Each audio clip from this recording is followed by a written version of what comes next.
Reddit and everything. He's our CTO. He's a programmer, but he writes really well. Nick and I started a company called Spotlight Mobile in 2003, and we were studying how we were at Cornell. And we were in the Human Computer Interaction Lab, and we were studying how humans interact with computers. And at the time, the Palm 5 had just come out. And I don't know if you guys remember that device, but it was like the first, yeah, exactly, right. It was like the first one, and I think at the time it was the fastest selling personal computing device ever at the time. It was a big deal.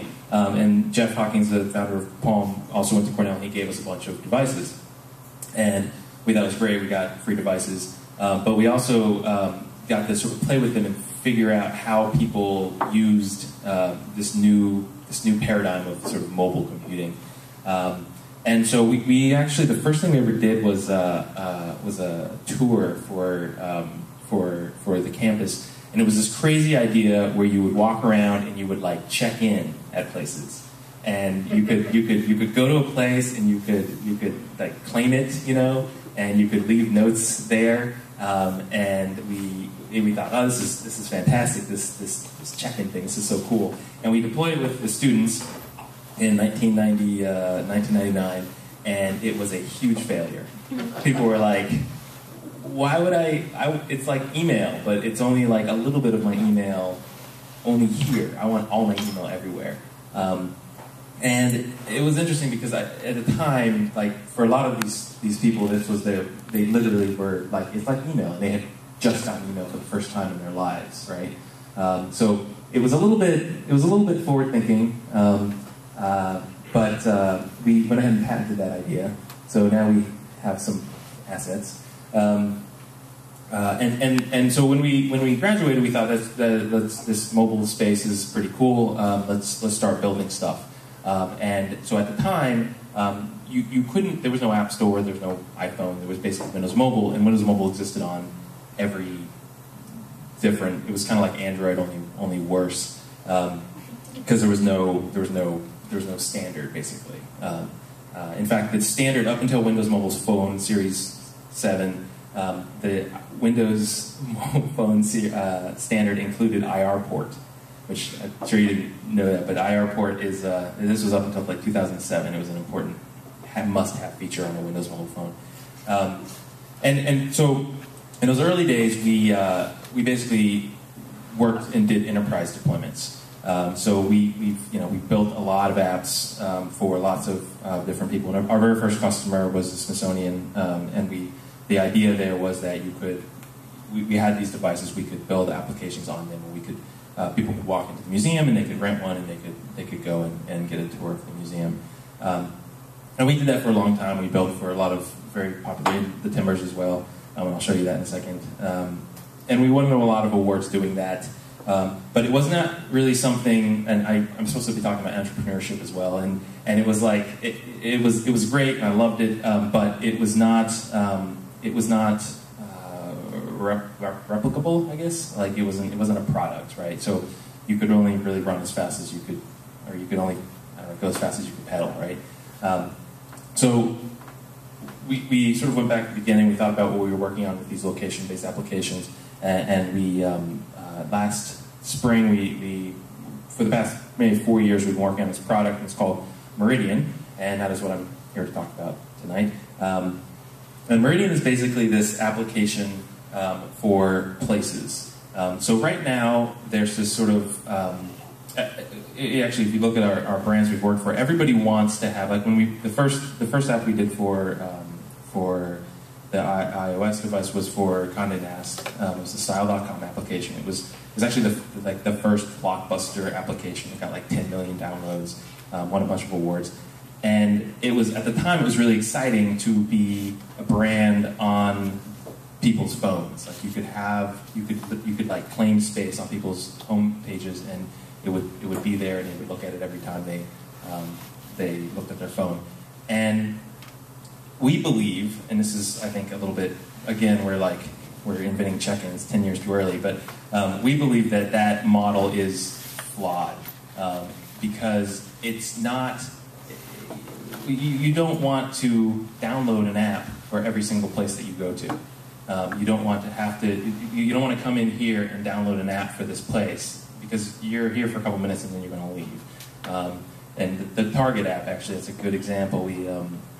We're talking with them, and they have an app, and the majority of people who access their mobile experience are doing it through the website. And we believe that's because people don't want to download the app for Target. They don't need that on their phone, basically. So we've been working on this platform that makes it incredibly easy for a place to build, to get the same benefits like a branded application. So like here on the left is your Pals Books, here on the right is the Portland Timbers. And it's a totally branded application for their place, but it's within this single platform, right? So you download Meridian, you download it one time, and then everywhere you go, it just works, right? So and we have some interesting technology where we can actually detect when you enter a space without running in the background. We can actually tell that you show up here. You could never run Meridian in your life. You walk into this room, and we can actually detect that and send you a notification. So somebody might download the application for Pal's Bookstore, and then they might walk over to the Timbers and get a notification that says, "Hey, welcome to the Timbers. Get a free pretzel with a beer," or something, right? And so that's basically the platform. So they can build these very, I guess that's my next slide. They can, we can alert you, basically. So this is an example of something where they want to know people who are sort of loitering outside of their store. So if you're loitering there for a little while, they'll send you a notification for 30% off. And if you're not loitering, maybe it's a 20% off coupon, that kind of thing. So we've deployed it, and it's available right now at Powell's, it's available at the Timbers, it's available at the Art Museum, it's available at Balboa Park, it's available at Intel, and American Museum of Natural History, and it's been pretty successful. People find it to be easy to use. The use on my next visit is the most encouraging one to me. Basically, everybody says they'll use it again.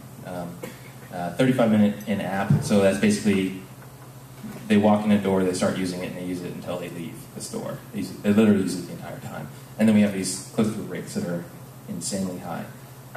And I think that for the click-through, the reason why we think that click-through rate is so high is because we're doing advertising on mobile, but we're not just like it's not like when you're playing I don't know what's a game people play.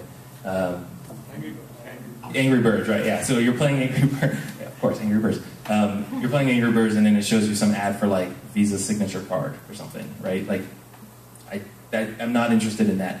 The kinds of ads that we're doing are very, very, very contextual, right? So you're at the Timbers, and you say, okay, food and drink, and then it slides over, and it says free pretzel with beer, right?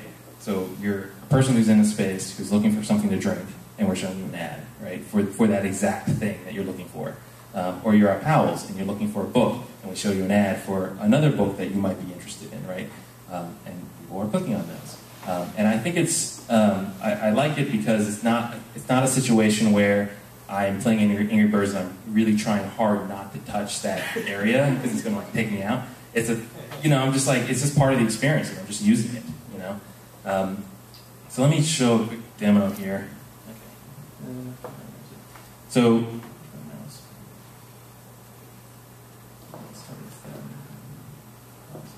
okay. Connect to the internet. Oh, I'm not connected to the internet. So when you walk into Pals, so when you walk into Pals, it will load like this. So we have the internet.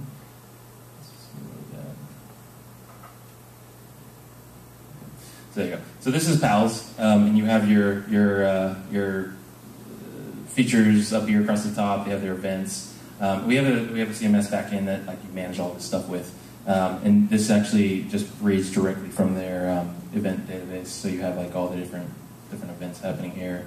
You can click on the book and buy it. And then you have these places here on the home screen. And this is exactly what I mean by ads, right? These right here are paid placements, right? They're like things that you actually, this is exactly what happens in the store when you walk in. I don't know if anyone realizes this, but when you walk in the store, there's a table with books on it, and every single one of those books is paid to be on that table. And not only is it paid to be on that table, but it pays a different amount if it's sitting flat, or if it's sitting on its side, or if it's sitting like this, or if it's sitting like this, or like, it's very complicated. But anyway, these are all ads. And then we have this sort of deep search, so we integrate with the location. So like I say, it's not Yelp, right? It's not the concept of, like, Yelp is kind of the same concept. You have lots of locations in a single application, but it's like Yelp is just sort of the unwashed masses. It's like everyone's just talking, right, about your place, and you have nothing you can say about that. And what we're trying to do is we're basically trying to give the power back to the location and say, you guys want to say something to your customers, they're not going to download your app. Here's a sort of way for you to communicate with them. So this is basically Pal's app, and so it's integrated with their CMS or their inventory management. So if I type in Harry Potter, right? So we have all the Harry Potter books, and now it's going to give us all of the books that are in stock. Some of the internet's working still. Okay. Where's my internet stuff? Stop working. Maybe I can. That's weird. Yeah. So you can basically get the information about the book, right? And it has sort of your generic information here. Buy it online. It's also available at stores. And then it has the different places. This book happens to be in a lot of different locations in the store. So you can click on that, and it'll give you these basically in-store GPS. So it's giving me turn-by-turn directions to the book right there. So there it is. That's the book. That's the location on the shelf, and you can so you can. That's